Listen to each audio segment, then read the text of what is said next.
Andrew Luck. So he's #1 concern on the fantasy football minds of everyone. Right. I mean, this guy went #1 overall in something like 25% of leagues. Last year was any indication of those numbers. Who went #1, just out of curiosity, quarterback-wise? Andrew Luck. Andrew Luck. Oh, Andrew Luck was the top quarterback taken. He was him right next to who you might expect. Aaron Rodgers, right? Aaron Rodgers right there with him. Drew Brees not too far behind. Peyton Manning sort of up and down in a lot of leagues, and we'll talk about him in a little bit. But Andrew Luck. So everybody, calm down. Yeah, rough week 1. You guys have been talking about it. Yeah. Tough Bills defense. He certainly underperformed. I mean, just a horrible fantasy week overall. He ended up with some yards and a couple of TDs, but you balance those with the interceptions, and it's a wash. Well, that's my question to you. I mean, you look at the yards and the TDs. Does the numbers come down in terms of fantasy points because of the interceptions? They do. So it all depends on your league, right? A lot of people have a pretty standard scoring. You get minus 2 to 4 points for a pick. But there are some leagues out there that treat big plays as high point givers, but that's the opposite side too, right? So when you throw a pick, it really hurts you. Big plays as in like big chunk yards, like a 50-yard completion. Tyrod Taylor to Percy Harvin. Right. Harvin in most leagues ended up with something like 17 points for the week because of just that one catch. And you incorporate the big play bonus is what they call it. Right. And that was a good combo. So, but everybody calm down. Andrew will be back. That's kind of the theme today. Yep. Andrew will be back next week. You shouldn't sit him in favor of Tyrod Taylor, although we will talk about that. We will talk about that. So calm down. However, the flip side, the wide receiver side, with T.Y.'s injury, not a bad idea to pick up maybe Dante Moncrief. If you don't have him on your team, or if he's available on the waiver wire, he might pick up a few passes next week. I wouldn't go so far as to go down the list to Philip Dorsett, but I do want to talk about Andre Johnson. Kind of a non-factor. Week 1? Yeah, do you guys read anything into that, or should that be a continuing trend fantasy football owners should be worried about? Well, here's the question to you. Okay, so if T.Y. is out for a week or 2, let's say, which might be a conservative estimate, who then steps up as the #1 receiver? I mean, I would dare say yesterday it might have been Dante Moncrief.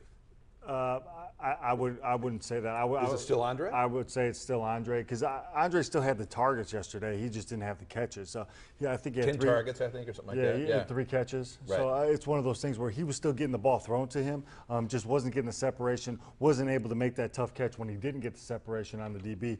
I thought he dropped a couple balls that he probably should have caught. So I still think his targets stay kind of where they're at, maybe increase a little bit, 10 to 12 targets a game. I think those other guys will increase a little bit.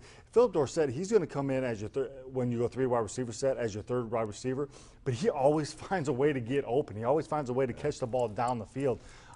He might be a guy that you want to pick up, and maybe he only catches 3, 4, 5 balls, but maybe they're 15, 20 yards per catch, and his numbers kind of get up there. Yeah. But I don't think offense changes too much. I think maybe instead of 3 wide receivers that you saw a lot yesterday, maybe you go with more 2 tight end sets and things like that. But I don't think the offense changes. I just think you put a guy in into the routes where T.Y. was supposed to run. And maybe it's not Andre all the time. Maybe if it's an over route, maybe it is a speedier Philip Dorsett, or if it's a go route or things like that. But I just think you kind of, T.Y.'s not a guy you're going to plug and replace. Don't get me wrong, but I think you could put somebody in those spots to be the #1 receiver in the progression and get the job done. What else are you working on, PJ? In a lot of leagues, Andre's already on a team. I mean, I think a lot of owners knew going in that he would be a great secondary option. 7-time Pro Bowler. You can't say no to that. Exactly. Right? So really, if you're looking at guys to pick up this week and move in and to pick up the slack from T.Y., it's a good point about Dante, and in those big play leagues, Philip Dorsett could be right there. Frank Gore, we'll touch on him real quick. Calf cramps, first game of the year. I don't think that's wildly unexpected. First game of the year, cramps happen. It happened to various players all over the league. Des Bryant was dehydrated in the first quarter, and that was obviously prior to his injury. But broken foot. Yeah, well, that ultimately ruled him out. But I think we'll see more of Gore next week. I wouldn't panic about him if he's one of your top 2 backs on the roster.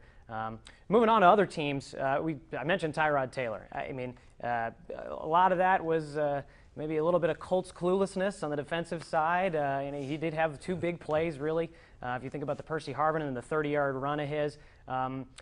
Most leagues, though, you talk about 2 quarterback leagues, if you need a replacement for a lot of the injuries that happened in week 1, I mean, if you were fortunate to have Derek Carr on your team, Tyrod Taylor would be a great replacement to pick him up because I don't think anybody really saw him coming as a potential leader around the league. I think he had 17 points in one of the leagues that I was in. Again, it all depends on your scoring, but a solid week, as you guys mentioned.